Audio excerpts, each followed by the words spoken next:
കൈയുടെ ഉള്ളം കൈയിലുള്ള തരിപ്പ്, വേദന, കടച്ചിൽ, രാത്രി കാലങ്ങളാകുമ്പോൾ ഇത് അതിശക്തമായ തരിപ്പായിട്ട് അനുഭവപ്പെടുന്നു. പകലൊക്കെ എന്തെങ്കിലും ജോലി ചെയ്യുമ്പോൾ അത് വല്ലാണ്ട് കൂടുന്നു. ഇത്തരത്തിലുള്ള ലക്ഷണങ്ങളോടുകൂടിയ ഒരു അസുഖമാണ് ഞാൻ ഇന്ന് പറയാൻ പോകുന്നത്. ഞാൻ doctor Najwa, consultant pain physician, Cortex spine and pain care, Eranhipalam.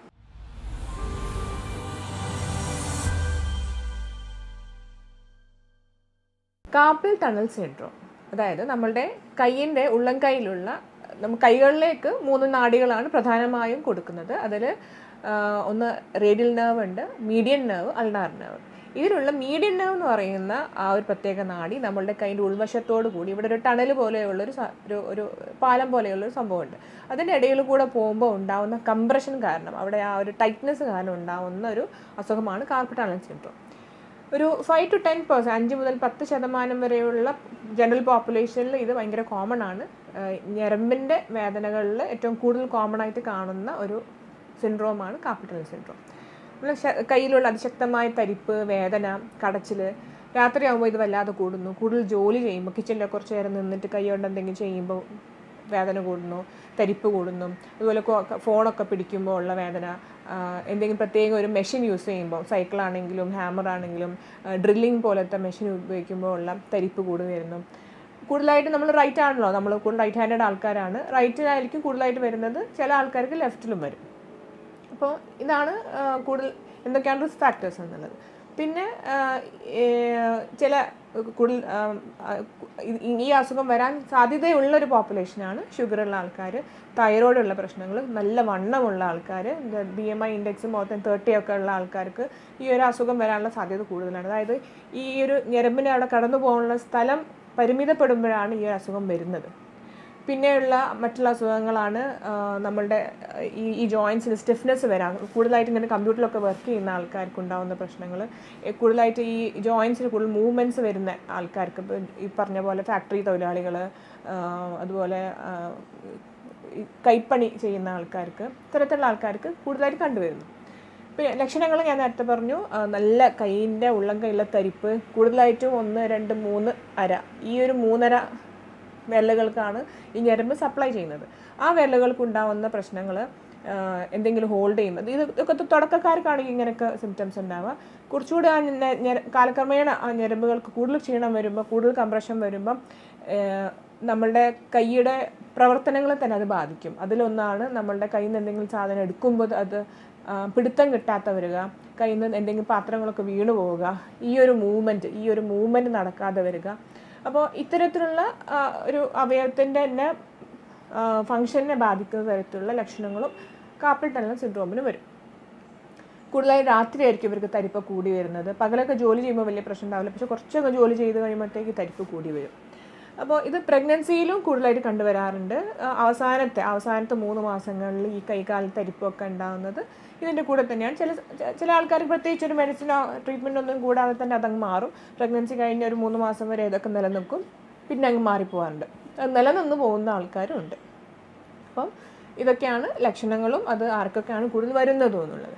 ഇനി എങ്ങനെയാണത് കണ്ടുപിടിക്കുന്നത്, എന്തൊക്കെ ടെസ്റ്റുകളാണുള്ളത്? പൊതുവേ ഇത് കണ്ടുപിടിക്കാൻ OP നേരിട്ട് പേഷ്യൻ്റ് ഹിസ്റ്ററി കേൾക്കുമ്പോൾ ഒരു വിധമൊക്കെ നമുക്ക് പിടികിട്ടും. എന്നാൽ ചില ടെസ്റ്റുകളുണ്ട്, നമുക്ക് OP തന്നെ ചെയ്യാൻ പറ്റുന്ന ടെസ്റ്റുകളുണ്ട്. അതിന് നമുക്ക് ഉദാഹരണത്തിന് ഈ ഒരു ഞരമ്പിനെ സ്ട്രെസ്സ് ചെയ്യിപ്പിക്കുന്ന ടെസ്റ്റാണ്. അതായത് രോഗിയോട് ഇങ്ങനെ പിടിക്കാൻ പറയാം. അപ്പോൾ ഇങ്ങനെ പിടിക്കുമ്പോൾ ആ ഞരമ്പ് ഒരുപാട് നേരം വലിഞ്ഞിരിക്കും. ഒരു 2 മിനിറ്റോളം ഇങ്ങനെ പിടിച്ചിരിക്കുമ്പോൾ കയ്യിലേക്ക് അവർക്ക് തത്തുല്യമായ ഒരു തരിപ്പും വേദനയും വരുന്നുണ്ടെങ്കിൽ അതൊരു ഡയഗ്നോസ്റ്റിക് ടെസ്റ്റാണ്. പിന്നെ ഉള്ളത് ഇങ്ങനെ പിടിക്കാൻ പറയാം. പിടിച്ചിട്ട് കുറച്ച് നേരം നിൽക്കുമ്പോൾ, ഒരു 2 മിനിറ്റിൻ്റെ അടുത്ത് നിൽക്കുമ്പോൾ ഈ അവർക്ക് അനുഭവപ്പെടുന്ന തരത്തിലുള്ള തരിപ്പ് വരുന്നുണ്ടെങ്കിൽ അതൊരു പോസിറ്റീവ് ടെസ്റ്റാണ്. പിന്നെ ഞരമ്പ്, നമ്മളുടെ കയ്യിൽ പോകുന്നൊരു ഞരമ്പ് ഈ ഭാഗത്താണ്. ആ ഞരമ്പിൻ്റെ മുകളിൽ ഇങ്ങനെ തട്ടുമ്പോൾ തന്നെ തരിപ്പ് അനുഭവപ്പെടുന്ന ആൾക്കാരുണ്ട്. കൊട്ടി വരുമ്പോൾ തരിപ്പ് കൂടുതലായിട്ട് അനുഭവപ്പെടും. അപ്പോൾ ഇതും ഒരു ഡയഗ്നോസ്റ്റിക് ടെസ്റ്റാണ്. പിന്നെ ഇതൊക്കെ ക്ലിനിക്കൽ ടെസ്റ്റുകളാണ്. ഇനി മെഷീൻ ഉപയോഗിച്ചുള്ള ടെസ്റ്റുകളാണ് നെർവ് കണ്ടക്ഷൻ സ്റ്റഡിയും EMG സ്റ്റഡീസും. ഇതിലൊക്കെ ഒരു പ്രത്യേക ഇലക്ട്രോഡ് വെച്ചിട്ട് ഞരമ്പിന് അവിടെ ബ്ലോക്ക് ഉണ്ടോ എന്നൊക്കെ അറിയാൻ പറ്റും. അതാണ് ടെസ്റ്റുകളിലൂടെ നമുക്ക് കണ്ടുപിടിക്കാൻ പറ്റുന്ന കാര്യങ്ങൾ. പിന്നെ ഇതിന് റിസ്ക് ഫാക്ടേഴ്സ് ഞാൻ നേരത്തെ പറഞ്ഞ പോലെ ഷുഗർ, തൈറോയിഡ്, പിന്നെ അതുപോലെ ശരീരത്തിൽ നീര് കൂടാൻ സാധ്യതയുള്ള അസുഖങ്ങൾ, അതിൽപ്പെട്ടതാണ് റുമറ്റോയ്ഡ് ആർത്രൈറ്റിസ്, ഈ ഈ മസിൽസിൻ്റെ ഞാൻ പറഞ്ഞു ഈ ഒരു ടണലിൻ്റെ ഉള്ളിൽ കൂടെ നമ്മളുടെ കൈകളിലേക്കുള്ള വള്ളികളും പോകുന്നുണ്ട്. ഈ വിരലിലേക്കുള്ള വള്ളികളും ഈ ഒരു ടണലിൻ്റെ ഉള്ളിൽ കൂടെയാണ് പോകുന്നത്. അപ്പോൾ ആ വള്ളികൾക്ക് എന്തെങ്കിലും നീർക്കെട്ട് സംഭവിക്കുക, ടീനോസൈനോവൈറ്റിസ് പോലത്തെ അസുഖങ്ങൾ വരിക, റുമറ്റോയ്ഡ് ആർത്രൈറ്റിസ്, അമൈലോയിഡോസിസ്, അതുപോലത്തെ ഒരു നീർക്കെട്ട് ഉണ്ടാവുന്ന അസുഖങ്ങൾ എന്തെങ്കിലും ഈ പേഷ്യൻറ്റിന് ഉണ്ടോ എന്നുള്ളത് നമ്മൾ ബ്ലഡ് ടെസ്റ്റിലൂടെ വേണം കണ്ടുപിടിക്കാൻ. അപ്പോൾ ഇത്തരത്തിലുള്ള റിസ്ക് ഫാക്ടേഴ്സ് ഉണ്ടോ ഇല്ലയോ എന്നുള്ളത് കണ്ടുപിടിച്ചിട്ട് നമുക്ക് അതിൻ്റെ കൂടെ തന്നെ ഈ ട്രീറ്റ്മെൻറ്റും കൂടെ മുന്നോട്ട് പോകണം. പിന്നെ ഈ കൈക്കുണ്ടാവുന്ന പരിക്കുകൾ, കോളിസ് ഫ്രാക്ചർ വന്ന ആൾക്കാർക്ക് അത് ചിലപ്പോൾ എല്ലൊക്കെ കൂടിയിട്ടുണ്ടാകും, പക്ഷേ ഈ ആ ഒരു ഞരമ്പിന് ചിലപ്പോൾ ക്ഷീണം പറ്റിയിട്ടുണ്ടാകും. അങ്ങനത്തെ ഉള്ള ആൾക്കാർ ഇതുപോലെ പ്രസൻറ്റ് ചെയ്യും. പിന്നെ ആ ഭാഗത്തുണ്ടാവുന്ന എന്തെങ്കിലും പരിക്കുകൾ തൊലി കൂടിയതിന് ശേഷം ചിലപ്പം നെർവിന് എന്തെങ്കിലും ഇഞ്ചുറി വരുന്നതായിരിക്കാം. അപ്പോൾ ഒരുപാട് കാരണങ്ങൾ ഇതിനുണ്ട്. ഇനി ലക്ഷണങ്ങൾ കഴിഞ്ഞു, നമ്മളെ ടെസ്റ്റുകൾ കഴിഞ്ഞു. ഇനി എന്തൊക്കെയാണ് ട്രീറ്റ്മെൻറ്റിൽ പൊതുവേ വരുന്നത്, തുടക്കത്തിൽ നമുക്ക് മെഡിസിൻസും അതിൻ്റെ ആ സ്ട്രെച്ചിങ് എക്സസൈസും കാര്യങ്ങളാണ് ചെയ്തു കൊടുക്കേണ്ടത്. പിന്നെ റിസ്ക് ഫാക്ടേഴ്സ് ഒഴിവാക്കുക, അതായത് ഷുഗർ നല്ല കൺട്രോളിൽ കൊണ്ടുവരിക, തൈറോയിഡിന് അസുഖത്തിന് ചികിത്സ നേടുക, റുമറ്റോയ്ഡ് ആർത്രൈറ്റിസ് ആണെങ്കിൽ അതിൻ്റെ സ്പെഷ്യലിസ്റ്റിനെ കണ്ടിട്ട് അതിൻ്റെ ട്രീറ്റ്മെൻറ്റ് എടുക്കുക, തടി കൂടുതലുള്ള ആൾക്കാരാണെങ്കിൽ അത് തടി കുറക്കുക. പിന്നെ ഒഴിവാക്കേണ്ട സാധനങ്ങൾ ഒഴിവാക്കുക തന്നെ വേണം. പുകവലി, മദ്യപാനം തുടങ്ങിയ അസുഖങ്ങളും ഈ ഒരു ഇതിന് കോൺട്രിബ്യൂട്ട് ചെയ്യും. അപ്പോൾ അത് തീർത്തും നമ്മൾ ഒഴിവാക്കുക തന്നെ വേണം. ഇത്തരത്തിൽ റിസ്ക് ഫാക്ടേഴ്സ് നമ്മൾ അവോയ്ഡ് ചെയ്യാം. പിന്നെ വരുന്നതാണ് രാത്രി കാലങ്ങളിലാണ്. ഞാൻ പറഞ്ഞു, രാത്രി കാലങ്ങളാണ് രോഗി കൂടുതൽ ബുദ്ധിമുട്ട് അനുഭവപ്പെടുന്നത്. അപ്പോൾ രാത്രി നമുക്ക് ഇടാൻ പറ്റുന്നൊരു സ്പ്ലിൻ്റ് ഉണ്ട്. കൈ ഇങ്ങനെ ഒരുപാട് നേരം വളഞ്ഞ് കുത്തി പോകുമ്പോഴാണ് സിംറ്റംസ് കൂടുന്നത്. അപ്പോൾ കൈ സ്ട്രെയിറ്റ് ആയിട്ട് വെക്കാം, അതിന് പറ്റുന്നൊരു സ്പ്ലിൻ്റ് ഉണ്ട്. അത് രാത്രി കാലങ്ങളിൽ യൂസ് ചെയ്യാൻ പറ്റും. പിന്നെ കമ്പ്യൂട്ടറൊക്കെ യൂസ് ചെയ്യുന്ന ആൾക്കാരാണെങ്കിൽ പരമാവധി നമ്മൾ മൗസ് പാഡിൻ്റെ കൂടെ ഉണ്ടാകുന്ന ഒരു കുഷൻ ടൈപ്പ് സാധനമുണ്ട്, അപ്പോൾ അത് ഉപയോഗിക്കുക. അങ്ങനെ ആകുമ്പോൾ ഈ ഒരു ഭാഗത്തുള്ള ഒരു ഹാർഡ് സർഫേസ് നമ്മൾ മീറ്റ് ചെയ്യുമ്പോൾ ഉണ്ടാകുന്ന ബുദ്ധിമുട്ടുകൾ മാറിക്കിട്ടും. പിന്നെ ഷുഗറുള്ള ആൾക്കാർക്ക് ഒരു പോളിന്യൂറോപ്പതി പോലെ എല്ലാ ഞരമ്പുകളെയും ബാധിക്കുന്നത് പോലെ തന്നെ ഇതിനെ മാത്രമായിട്ടും ബാധിക്കും. അപ്പോൾ ഷുഗർ കൺട്രോൾ വരുത്തുന്ന കൂട്ടത്തിൽ ഇതും കൂടെ ചെയ്യുമ്പോൾ അതിനൊരു ആശ്വാസം ലഭിക്കും. അപ്പോൾ കൺസർവേറ്റീവ് മെഷേഴ്സിൽ മെഡിസിൻസും എക്സസൈസും റിസ്ക് ഫാക്ടർ അവോയ്ഡ് ചെയ്യാം.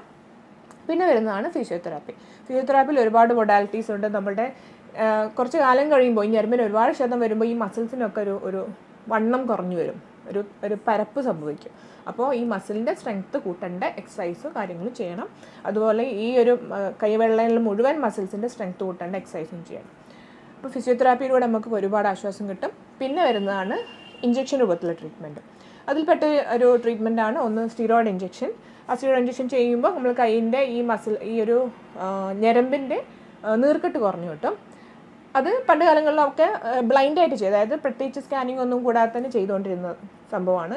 നമുക്കിപ്പോൾ എല്ലാം അഡ്വാൻസ്ഡായി. അതിൻ്റെ കൂട്ടത്തിൽ വരുന്നതാണ് അൾട്രാസൗണ്ടിൻ്റെ സഹായത്തോടു കൂടി ചെയ്യുന്ന ഹൈഡ്രോ ഡിസെക്ഷൻ. അതായത് നമ്മളുടെ ആ ഞരമ്പിൻ്റെ ചുറ്റുമുള്ള ആ ബ്ലോക്ക് സ്കാനിങ്ങിൻ്റെ സഹായത്തോടു കൂടി അവിടെ ഒരു വലിയൊരു വോളിയം മരുന്ന് നമുക്ക് ഒരു ഞരമ്പിന് ചുറ്റും ഇഞ്ചക്ഷൻ രൂപത്തിൽ കൊടുത്തിട്ട് ആ ബ്ലോക്ക് ഒഴിവാക്കാൻ പറ്റും. എന്നിട്ട് ആ കാർപ്പൽ ടണൽ എന്ന് പറയുന്ന ആ ടണലിനെ ചെറുതായിട്ട് നീഡിൽ വഴി തന്നെ ചെറിയ പ്രിക്ക് കൊടുത്തിട്ട് അത് അലിയിപ്പിച്ച് കളയാനും പറ്റും. ഇതിനാണ് കാർപ്പൽ ടണൽ ഹൈഡ്രോ ഡിസെക്ഷൻ എന്ന് പറയുന്നത്. ഇതിലൂടെ നമുക്ക് രോഗിയുടെ ഒരു സിവിയറിറ്റി സ്കോർ അനുസരിച്ച് നോക്കുകയാണെങ്കിൽ ഒരു മൈൽഡ് ടു മോഡറേറ്റ് വരെയുള്ള പേഷ്യൻസ് ഈ തരത്തിലുള്ള സർജറി കൂടാതെയുള്ള ട്രീറ്റ്മെൻറ്റ് ഓപ്ഷൻസാണ് ഏറ്റവും നല്ലത്. ഇനി ഇതിലും സിവിയറായിട്ട് വരുന്ന, അതായത് ഞരമ്പ് വല്ലാതെ കംപ്രഷൻ വന്നിട്ട് അതിൻ്റെ മസിൽസിനൊക്കെ ബാധിച്ചിട്ടുണ്ടെങ്കിൽ സർജറിയാണ് ഏറ്റവും നല്ലത്. അതും ഇഞ്ചക്ഷൻ രൂപത്തിൽ ട്രീറ്റ്മെൻറ്റ് കഴിഞ്ഞിട്ട് റിലീഫ് ഇല്ലെങ്കിൽ മാത്രം സർജറിയിലോട്ട് പോയാൽ മതി. അപ്പോൾ അതിൽ ഈ ഒരു ടണൽ അവിടെ റിലീസ് ചെയ്ത് കൊടുക്കുകയാണ്. അത് രണ്ട് ടൈപ്പ് ഓഫ് സർജറി ഉണ്ട്. ഒന്ന് എൻഡോസ്കോപ്പിക് സർജറി ഉണ്ട്, ഒന്ന് ഓപ്പൺ റിലീസും ഉണ്ട്. അപ്പോൾ അത് ഏത് തരത്തിലാണെന്നുള്ള സർജൻ തീരുമാനിക്കും. അപ്പോൾ ഇതൊക്കെയാണ് കാർപ്പൽ ടണൽ സിൻഡ്രോം എന്ന അസുഖത്തിൻ്റെ ട്രീറ്റ്മെൻറ്റ് ഓപ്ഷൻസ് വരുന്നത്. പക്ഷേ വേറൊരു കാര്യം എന്ന് വെച്ചാൽ നമ്മൾ ഈ കാർപ്പൽ ടണൽ തന്നെയാണോ അല്ലയോ എന്നുള്ളത് ഉറപ്പ് വരുത്തേണ്ടത് ഒരു ബാധ്യതയാണ്. അതായത് ഇതുപോലെ കൈക്ക് തരിപ്പും കടച്ചിലും ഒക്കെ വരുന്ന മറ്റ് അസുഖങ്ങളും ഉണ്ട്. അതിൽപ്പെട്ടൊന്നാണ് സെർവൈക്കൽ റാഡിക്കുലോപ്പതി. അതായത് കഴുത്തിൻ്റെ ഡിസ്കിൻ്റെ പ്രശ്നം കാരണം ഈ കൈയിലേക്കുള്ള ഞരമ്പ് ഇവിടെ തന്നെ ബ്ലോക്ക് ആകുമ്പോൾ ഉണ്ടാകുന്ന പ്രശ്നങ്ങൾ. അപ്പോൾ അത് കൂടുതലായിട്ട് C6, C7 പോലത്തെ ആ ഡിസ്കിൻ്റെ സൈഡിൽ നിന്ന് കൂടെ വരുന്ന നെർവ്സിന് ഡാമേജ് വരുമ്പോൾ അല്ലെങ്കിൽ നീർക്കെട്ട് വരുമ്പോൾ ഉണ്ടാകുന്ന സിംറ്റംസ് ആയിരിക്കും. അവർക്ക് കൂടുതലും പ്രശ്നങ്ങളുണ്ടാവുക കൈ താഴ്ത്തിയിടുമ്പോഴായിരിക്കും. കഴുത്ത് വേദന ഉണ്ടാവും അവർക്ക്. മാത്രമല്ല കൈ പൊക്കി വെക്കുമ്പോൾ അവർക്ക് സമാധാനം ഉണ്ടാവും, കൈ താത്തിയിടുമ്പോഴേക്കും കൂടുതൽ പ്രശ്നങ്ങളുണ്ടാവാം. പിന്നെ അതിശക്തമായ വേദന കഴുത്തുനിന്നും വരും, കയ്യിലേക്ക് റേഡിയേറ്റിംഗ് പെയിനും വരും. അപ്പോൾ ഒരു ഡിഫറൻഷ്യൽ ഡയഗ്നോസിസ് അതാണ്. പിന്നെയുള്ള പ്രശ്നങ്ങൾ ഈ മീഡിയൻ നെർവ്, അതായത് ഈ നെർവ് കംപ്രഷൻ ഇവിടെ മാത്രമല്ല, ഇവിടെയും വരും, കഴുത്തിൻ്റെ ഈ ഷോൾഡറിൻ്റെ അവിടെ ആ ഭാഗത്തും വരാം. അപ്പോൾ അവിടെ എവിടെയും കംപ്രഷൻ ഉണ്ടെങ്കിൽ വരും. പിന്നെ ബ്രെയിൻ സ്റ്റെമ്മിൽ എന്തെങ്കിലും പ്രശ്നങ്ങൾ, തലച്ചോറിൻ്റെ ഉള്ളിൽ എന്തെങ്കിലും പ്രശ്നങ്ങളുണ്ടെങ്കിൽ ആ ഞരമ്പ് വഴിയുള്ള വേദനകൾ അതും വരും.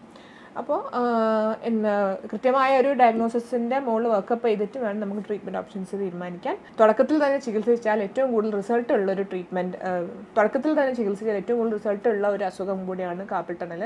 ഏറ്റവും കൂടുതൽ ആൾക്കാരിൽ കണ്ടുവരുന്നതും കൂടിയാണ്.